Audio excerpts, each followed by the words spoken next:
मेरी फैमिली में जो मेल्स हैं, उनकी जो एवरेज हाइट है वो 6.3 6.2 ऐसे हाइट है, और जो मेरी हाइट मेरे छोटे भाई की हाइट भी 6.3 है, 6.2 6.3 है। और मैं आपसे बताना चाहूँगा कि मेरी मास्टरबेशन की आदत की वजह से मेरी जो हाइट है वो 5-7 थी। जब मैं क्लास 9th में था तो मेरे जो क्लास में था, जो टीचर जो एक बार पढ़ा देते थे, तो मतलब मैं अगर एक बार देख लेता था तो मुझे एकदम समझ में आ जाता था कि कैसे क्या होगा, सारी चीज़ें मैथ वगैरह मैं सिर्फ एक बार पढ़ता था। लेकिन 10th में जब ऐसा मेरे साथ होने लगा, मैं बार-बार पढूँ, स्कूल में पढूँ, मेरा मतलब कंसंट्रेशन ही नहीं बन पाता था। फिर मैं आगे घर पे भी पढ़ता था, मेरा कंसंट्रेशन बिल्कुल नहीं बन रहा था। This video is based on my real incidents and my experience.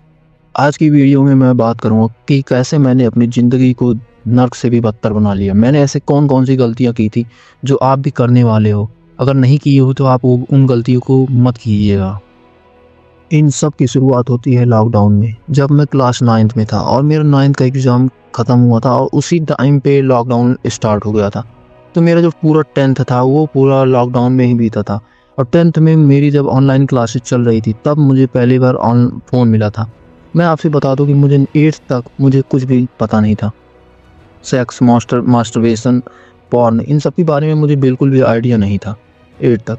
9th में आने के बाद मुझे दोस्त मिले, बॉयज़ स्कूल था मेरा, वहाँ से मैंने इन सारी चीज़ों के बारे में थोड़ा-सा जानकारी मुझे मिली मेरे दोस्तों से। उसके बाद धीरे-धीरे जब जब उस समय जब लॉकडाउन लग गया था, मेरा सबसे अभी तक का सबसे बेस्ट एक्सपीरियंस था क्लास 9th, क्योंकि उसमें मुझे 8th तक मेरी क्लास में ज़्यादा बच्चे नहीं थे। मैं अपने गाँव में था और मुझे फ़ोन मिला और मुझे थोड़ा पॉर्न देखने में मतलब इंटरेस्ट था। जैसे होता है ना, नई-नई चीज़ किसी को मतलब पता चलती है तो उसकी एक्साइटमेंट बहुत ज़्यादा होती है। तो सेम मेरे साथ भी हुआ था।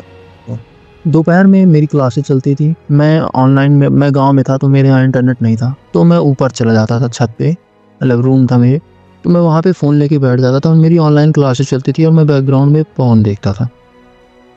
तो मेरे साथ कुछ एक दिन ऐसा हुआ कि मैं ऐसे पॉर्न देख रहा था और मुझे समझ में नहीं आ रहा था कि मतलब होता है ना एक्साइटमेंट कि ये इसका मतलब ये क्या निकल रहा है, मुझे मतलब बिल्कुल भी आइडिया नहीं था। बस मेरे दोस्तों ने बताया था कि निकलता है, तो मैं ऐसे जान रहा था। फिर मुझे लगा कि मेरे अंदर कोई दिक्कत है, मेरे क्यों नहीं निकलता। तो मैं एक दिन ऐसे पॉर्न देख रहा था, दोपहर में बैठ के क्लासेस चल रही थी बैकग्राउंड में, मैंने म्यूट कर रखा और मैं देख रहा था और मैं मतलब होती है ना तलब सी लग जाती, तो मैं ऐसे खूब देर तक ऐसे मसल रहा था, रगड़ रहा था। तो अचानक से मेरा मतलब फर्स्ट टाइम जो मतलब हुआ था मेरा इसी तरह से हुआ था कि मैं ऐसे रगड़ रहा था, मसल रहा था और अचानक से मेरा निकला। मेरा निकलने के बाद मैं थोड़ा-सा घबरा गया कि ये मेरा क्या है? मतलब होता है ना फर्स्ट टाइम जब होता है अननोनली हो जाए तो पता नहीं चलता मतलब क्या है, कैसा है? तो उसके बाद थोड़ी मुझे घबराहट हुई तो मैंने जल्दी से पेपर-वेपर, तो मेरे ध्यान में आया कि हाँ, ये पॉर्न में ऐसा ही होता है, यही निकलता है करने के बाद। तो मुझे थोड़ा आइडिया लग गया और मुझे उस टाइम बहुत मज़ा आया था। मतलब आप समझ नहीं सकते, मतलब ऐसा एक्सपीरियंस मैंने फर्स्ट टाइम किया था। तो अब मेरी हालत ऐसी हो गई थी, मैं रोज़-रोज़ 2 दिन में 2-2 3-3 बार, मैं गाँव में ही था, मैं इधर-उधर जाके वॉशरूम में जाके, कहीं भी जाके वॉशरूम जाऊँ या कहीं भी मतलब मैं अकेला रहूँ तो मैं सीधा यही कर लेता था, क्योंकि मुझे कोई भी आइडिया नहीं था कि मेरे बॉडी पे कैसा इफ़ेक्ट डालेगा, कैसे नुकसान करेगा। तो 1 से 2 महीने तक मेरा ऐसे चलता रहा कंटिन्यू, रोज़ का 1-2 बार ऐसे 2-3 बार। तो उसके बाद जब मैं लॉकडाउन जब धीरे-धीरे खुलने लगा, तो मैं उस समय 10th में था और लॉकडाउन जब मैं 10th में चला गया तो मेरी सिर्फ़ बोर्ड वालों की क्लासेस जो हैं वो स्टार्ट हुई थी। तो मुझे जाना पड़ा अपने स्कूल के लिए, मैं शहर में रहता था। मेरा भाई, मेरी मम्मी ये सब मेरे गाँव में ही थे, मैं अकेले गया था और मेरे पास फ़ोन था, तो मैं वहाँ पे रहूँ रात भर।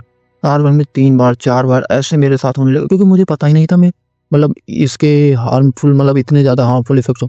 तो मेरे फेस पे थोड़ा दाने निकलना स्टार्ट हो गए, पिंपल्स वगैरह, इतना मेरा फेस जो एकदम बेकार होने लगा। तब फिर भी मुझे समझ में नहीं आ रहा था। फिर जब मेरा स्कूल खुला उस समय सब मतलब मास्क लगा के जाते थे। तो मुझे कुछ मैं भी मास्क लगा लेता था, मेरा मतलब पिंपल ढक जाते थे, मैं अपना मास्क कभी निकालता नहीं था। ऐसा मेरा कंटिन्यू होता, मेरा 10th बीत गया, मैंने मास्क नहीं उतारा अपने कॉलेज में मतलब स्कूल में। और मैं ऐसे ही रोज़ जाता रहा, मतलब रोज़ आऊँ, अकेले रहूँ तो हिला लूँ और घर पे रहूँ या किसी के साथ मैं वॉशरूम में जाके रात में, मैं आपसे बताऊँगा आप विश्वास नहीं करेंगे। मेरा 10th का बोर्ड का एग्ज़ाम है, स्टार्ट होने वाला है 1 हफ़्ते में और मैं पढ़ने के बैठा हूँ अकेले रूम में। पढ़ने की जगह मैं वहाँ पे मास्टरबेट कर रहा हूँ। वो भी 1-1 बार, 2-2 बार नहीं, 3-3 4-4 बार। तो इससे जो मेरा मतलब मेंटल मतलब वो था, मैं आपसे बताऊँ कि जब मैं क्लास 9th में था तो मेरे जो क्लास में था, जो टीचर जो एक बार पढ़ा देते थे, तो मतलब मैं अगर एक बार देख लेता था तो मुझे एकदम समझ में आ जाता था कि कैसे क्या होगा, सारी चीज़ें मैथ वगैरह मैं सिर्फ़ एक बार पढ़ता था। लेकिन 10th में जब ऐसा मेरे साथ होने लगा, मैं बार-बार पढ़ूँ, स्कूल में पढ़ूँ, मेरा मतलब कंसंट्रेशन ही नहीं बन पाता था। फिर मैं आके घर पे भी पढ़ता था, मेरा कंसंट्रेशन बिल्कुल नहीं बन रहा था। तो मुझे जब बिल्कुल भी समझ नहीं आ रहा था मेरे साथ क्या हो रहा है, तो मुझे भी पता नहीं था कि मास्टरबेशन की वजह से हो रहा है। तो मैं उसके बाद जब मैं स्कूल गया, तब मेरे दोस्तों ने मुझे देखा, मेरे माथे पे, मेरे फेस पे एकदम पिंपल्स वगैरह निकले हैं। मैं मास्क लगाए रहता था। तो उसके बाद उन्होंने कहा, तुम हिलाने लगे हो क्या? तो मैं एकदम शर्म गया। मैं कोई मुझसे ऐसे डायरेक्ट बोले कि, तो मेरे दोस्त भी बोलने लगे, तुम हिलाने लगे हो ऐसा कुछ। मतलब मेरा फर्स्ट टाइम, तो उन्होंने पहली बार किया था, मतलब उन्होंने कई बार कर चुका था, मेरा पहली बार था। तो ऐसे करके धीरे-धीरे मतलब मुझे कुछ ख़ास फ़र्क नहीं पड़ रहा था कि मेरे दोस्त ऐसे मज़ाक-मज़ाक में बोलते थे, यार मैंने हिलाया, तो मैं भी ऐसे कुछ बोलता नहीं था। तो उसके बाद कुछ दिनों बाद जब ऐसा हुआ कि 11th ऐसे मेरा 10th पूरा ऐसे बीत गया, लॉकडाउन फिर से लग गया, 10th में हम प्रमोट हो गए। फिर 11th में हमारा एडमिशन उसी स्कूल में था, हम लोग का सेक्शन चेंज हो गया, नए-नए मतलब दूसरे-दूसरे कुछ सेक्शन में कुछ दोस्त आए थे, कुछ नहीं। उसके बाद जब मैं फिर से वही कंटिन्यू, मेरा 1-2 बार, 3-3 4-4 बार मैं रोज़ हिलाता था, रोज़। स्कूल से आने के बाद हिला लेता था, फिर कोचिंग जाता था, मेरा ऐसे कंटिन्यू चलता था। मैं जब भी अकेले रहूँ या वॉशरूम में जाके कहीं न कहीं ऐसे हिला लेता। मेरे शरीर एकदम पतली, फेस पे एकदम दाने मतलब पिंपल्स एकदम गंदा हो गया। तो फिर कुछ दिनों बाद जब मुझे मतलब धीरे-धीरे रियलाइज़ होने लगा, मेरा 11th भी, मैं आपसे अब विश्वास नहीं कि मैंने 10th पूरा हिलाया है, 11th।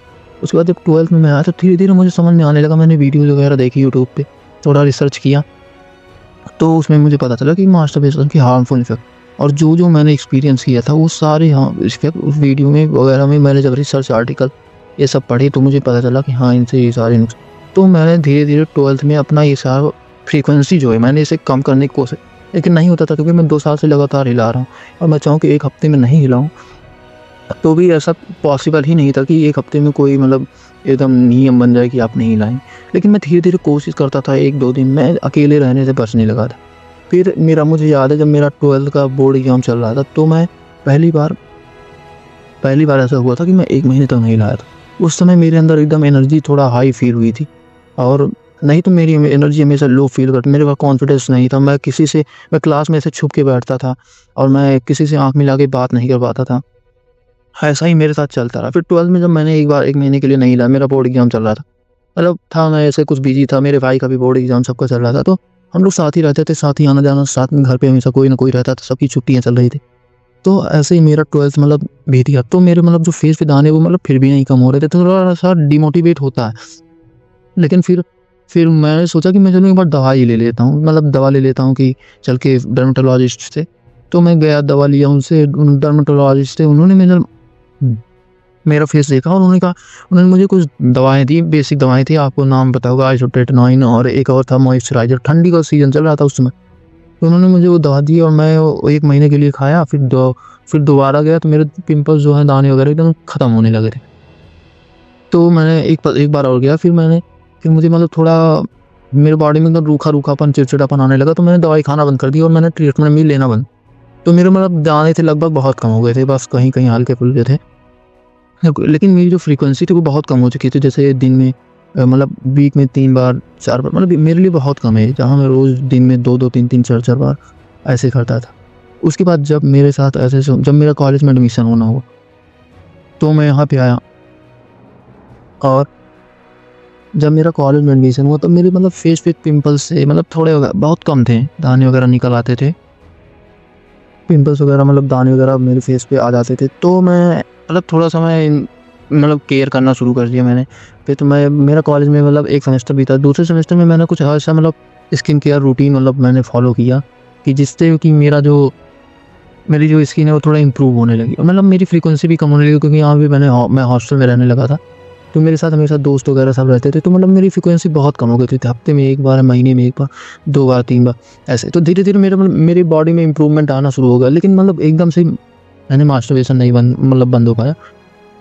तो मैं धीरे-धीरे थोड़ा मोटिवेशन ये सब लेना शुरू कर दिया। मोटिवेशन से मुझे कुछ ख़ास फ़र्क नहीं पड़ा, इसलिए मैं सिर्फ़ अकेला रहना छोड़ दिया हूँ, और आप अगर कमेंट करेंगे, तो मैं आने वाली वीडियो में ऐसे सेम मतलब सारे वो जो भी मैंने रूटीन फ़ॉलो किया अपने मतलब मास्टरबेशन फ्रीक्वेंसी को कम करने के लिए, वो सारी मैं एक्सरसाइज़ेज़ वगैरह मैं आपको बता दूँगा। मैंने कुछ एक्सरसाइज़ेज़ भी फ़ॉलो की थी, और मैंने अपने स्किन केयर को मतलब इम्प्रूव करने के लिए कुछ स्किन केयर भी मैंने फॉलो किया था, जिससे मेरी स्किन थोड़ा इम्प्रूव होना शुरू हो गई। और ज़्यादा कुछ नहीं, मेरे सिर्फ एक फेस वाश, एक मॉइस्चराइज़र, बस मैं यही यूज़ करता था। इससे मेरा फेस काफ़ी ज़्यादा, अब पिंपल्स बहुत कम आते हैं, मतलब कभी-कभी वीकली में एक दो आ जाते थे। और इससे जो मेरे फेस पे स्कार्स वगैरह थे वो भी अब धीरे-धीरे कम होने लगे हैं। और जो दाग वगैरह थे वो भी धीरे-धीरे अब कम होना शुरू हो गए हैं। और मैं धीरे-धीरे, मेरी फ्रीक्वेंसी भी बहुत ज़्यादा कम हो गई। मैं कुछ एक्सरसाइज़ डेली बेसिस पे करता हूँ, डेली नहीं तो कभी-कभी। अभी भी मेरा मतलब मास्टरबेशन कभी-कभी हो जाता है एक, तो लेकिन मैं धीरे-धीरे कंट्रोल कर रहा हूँ। और मैं आपको सारी वीडियो में, आने वाले नेक्स्ट वीडियो में मैं आपको सारी चीज़ें बता दूँगा कि आप कैसे अपने स्किन केयर रूटीन को आप फॉलो कर सकते हैं, जिससे आपकी इम्प्रूव हो जाए। और आप ऐसी कौन-सी एक्सरसाइज़ेज़ हैं जिससे आप मास्टरबेशन लीड कर सकते हैं। तो मैं आपसे बता दूँ, और वीडियो की लास्ट है, तो मैं आपसे ये बताना चाहूँगा कि आप कभी भी आप मास्टरबेशन मत कीजिए। अगर आपने अभी तक नहीं किया है, तो आप प्लीज़ मत कीजिएगा। बहुत सारे लोग बताते हैं कि इसके मास्टरबेशन से फ़ायदे मिलते हैं, ये वो फ़ायदे। ऐसा कुछ नहीं, कोई फ़ायदा आपको नहीं मिलने वाला, आपकी शरीर ख़त्म हो जाएगी, आप किसी लायक नहीं बचेंगे, आपके अंदर कोई कॉन्फिडेंस नहीं होगा।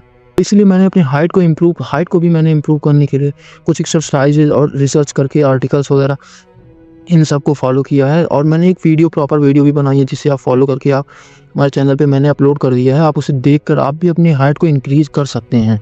अभी की जो मेरी हाइट है वो 5.9 हो चुकी है, और मैं धीरे-धीरे, अभी मैं वो सिर्फ़ एक महीने से मैं फॉलो कर रहा हूँ इस एक्सरसाइज़ को।